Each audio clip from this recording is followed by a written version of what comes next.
Hi everyone, for today's video I'm talking to you about proficiency tools, everything you need to know in terms of how to craft them, how to upgrade them and how exactly they work. They are essentially the brand new mastery tools over in OP Blocks Skyblock, a brand new server that is less than 24 hours old, so come on over, join and get grinding. Before we jump into this video, please drop a like right now, which is the big thumbs up button. Please don't forget to subscribe if you're not already, and let me know in the comment section if this video did help you. Now let's jump into it. The first thing that you need to do in game is the command/proficiencies. If you type in POR and you can hit tab, it will also kind of preempt it on your keyboard. This brings up the proficiency list. Now this is essentially all the different mastery tools that you can use. The mastery tools that we used to know in previous seasons, like the Slayer Blade, the Super Fishing Rod, etc. These are all of the different tools. Something that is really important to note is you don't need to grind any mastery at all in order to get these. I don't know what Pyro Magician is doing in the background, guys, but anyway. But in here, you can see all of the different tools that you can craft. It's really important to note that you don't actually need to grind anything this season to be able to craft the proficiency tools. So in past seasons, in order to get a Slayer Blade, you had to kill tier 1 in all tier 1 mobs. If that makes sense, you had to unlock tier 1 mastery in tier 1 mobs, sheep, chicken, cow, and pig.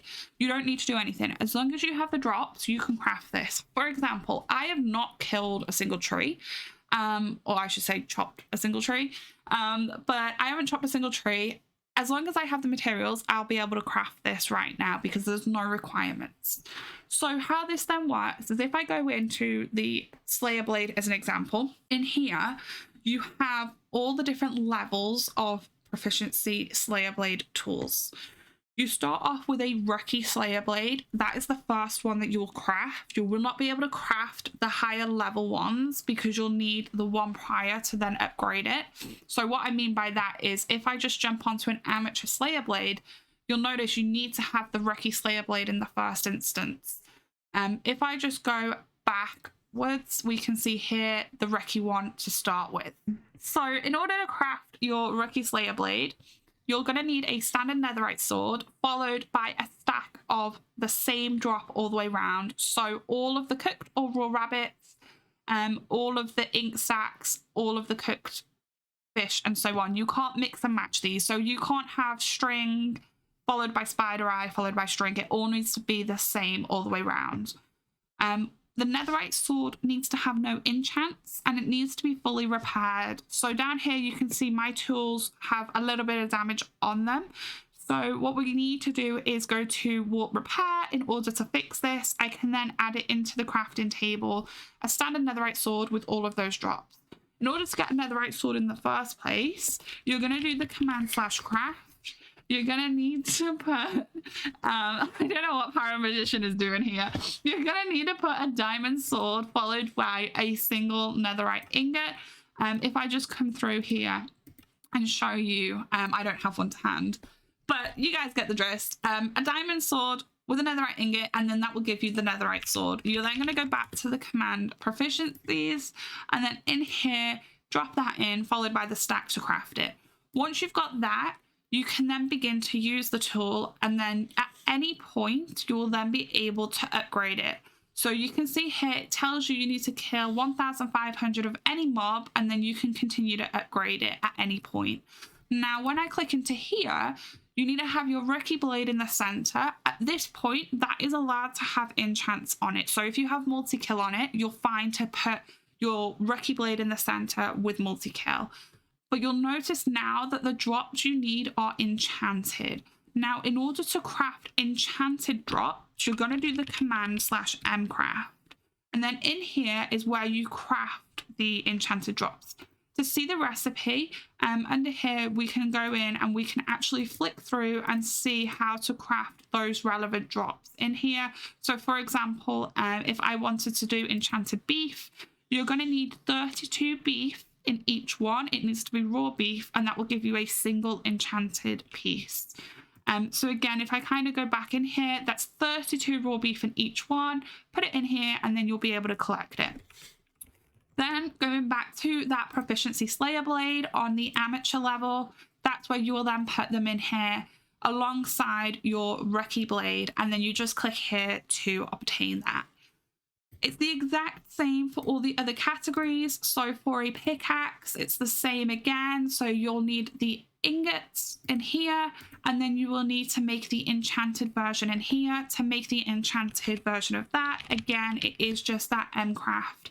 You can put them all in here, but in order to see the recipe, you can flick through and you can see how to do it in here. But it's a very similar process.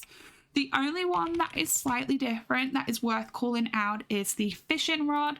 And in the fishing rod category, you'll notice you need enchanted fish. And there are 3 or 4 different types of enchanted fish.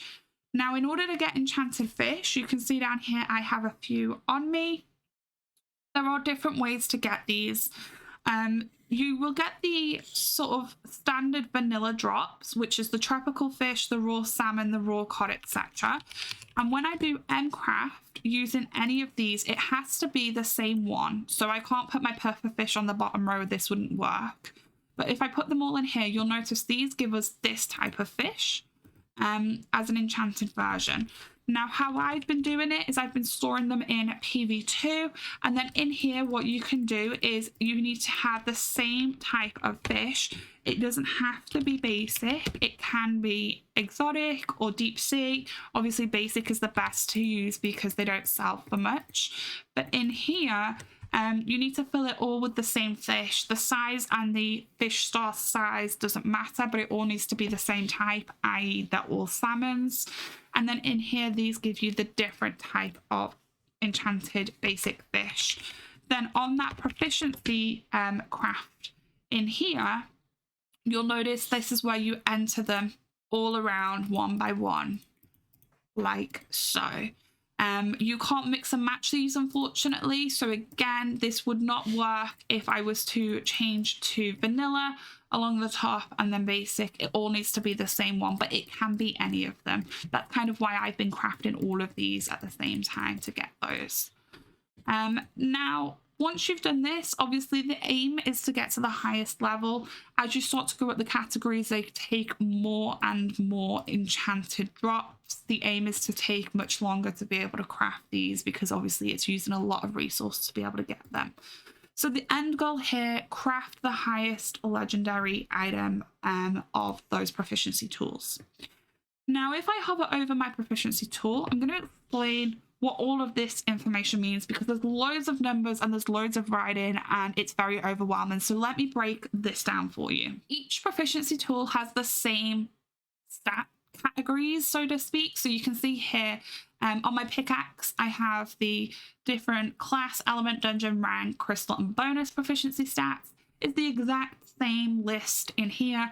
Obviously, my numbers are different because I'm grinding different things at once. First thing is class proficiency. Right now, my fishing rod is 16 out of 50. What you'll need to do for that is the command/classes, and you need to pick a class. You can only pick one class every 24 hours.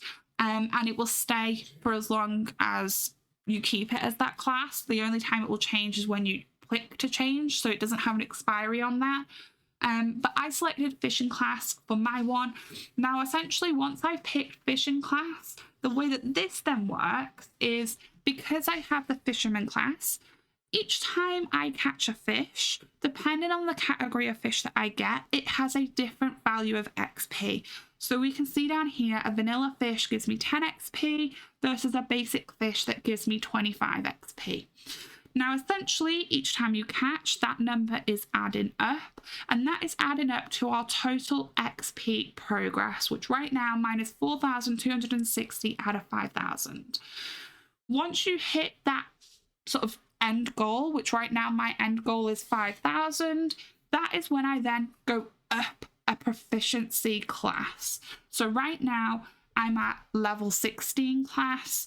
I will go to level 17 when I get to that 5,000 number, and I'm about 85% of the way right now. So going back over to my mastery tool, my proficiency tool, my class is currently 16 out of 50 based on that. Now, the second thing is elements proficiency. So in the command LM trade, I have a whole separate video on how elements works, but as part of the trades for whatever tool you're using, again, just using fishing as the example, but fishing is the water element. Under here, you have the ability to trade that element.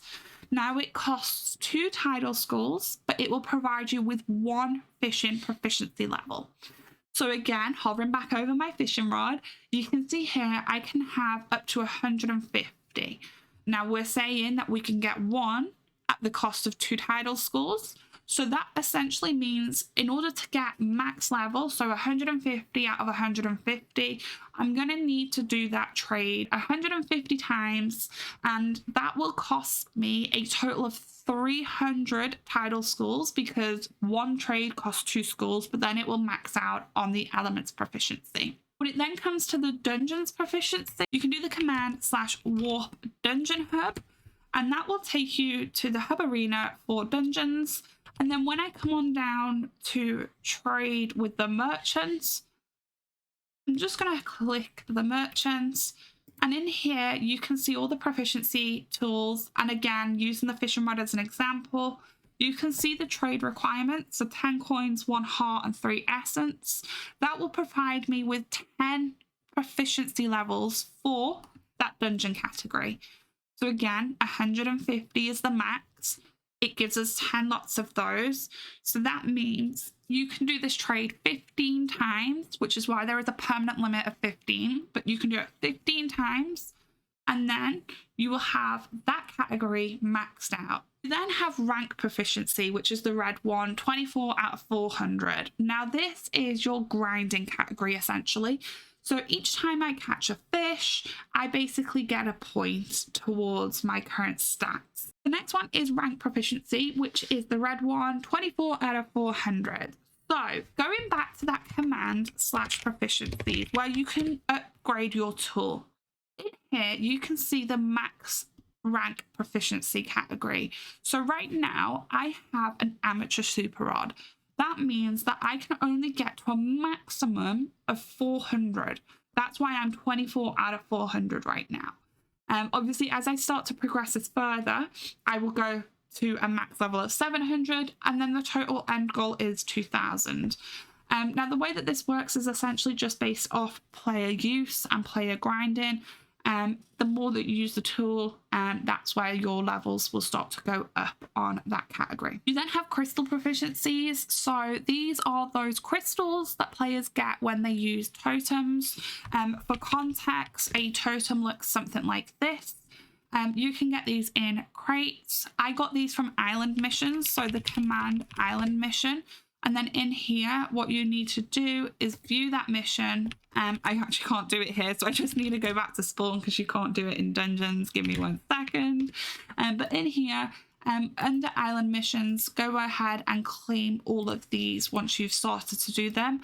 And that is where I got my totem from. And then my totem, if you place it down, you have the chance to find a crystal. That crystal can then be applied to your mastery tool or your proficiency tool, and essentially that's telling us you can get a max level of 150 with that. You then have bonus proficiency, and that is coming from element pets. Again, I don't particularly like element pets. Essentially how that works is you need to open pet eggs when an element is active. To see when the next element is up is the command /lm. We can see it's fire in just under 2 hours for me. And then if I was to open pet eggs during that time frame, there is a chance that I pull a fire element pet, and obviously that can then count towards whatever tool that I'm using for that particular pet. So that is pretty much everything. We can then have total stats. You can see the chances of getting double drops. That acts as my multi-fish. So right now I have a ×2 drop rate, meaning that I have the chance to catch 2 of any type fish. I'm currently at a 10% chance of that. Obviously, the more grinding, the more proficiency stats that I can get on my tool and the more upgrading, the higher the chance. I believe I heard that can go up to ×5, by the way. So it can become quite OP. But I'm hoping this has explained proficiency tools as best as I can. Hopefully this has helped you all out a lot more. Let me know in the comments section. As I've mentioned, you can apply any enchant at any given time. If there's also an enchant that you ever want to remove, it's simply the command enchant remove and then the name. So for example, if you wanted to remove Silk Touch off your pickaxe, it is the command like this. For custom enchants, it is going to be that command enchant space remove and then the name of the enchant, i.e. poison _ shot, as an example there. Poison right. If you spell poison right, as Luke's just corrected me, but I can't spell, so it's fine. So that is the end of the video. Please let me know in the comment section if it helped. Shout out to Paramagician, who definitely trolled me and made me restart my recording several times. But thank you so much for watching, guys, and I'll see you in another video very soon, but goodbye for now.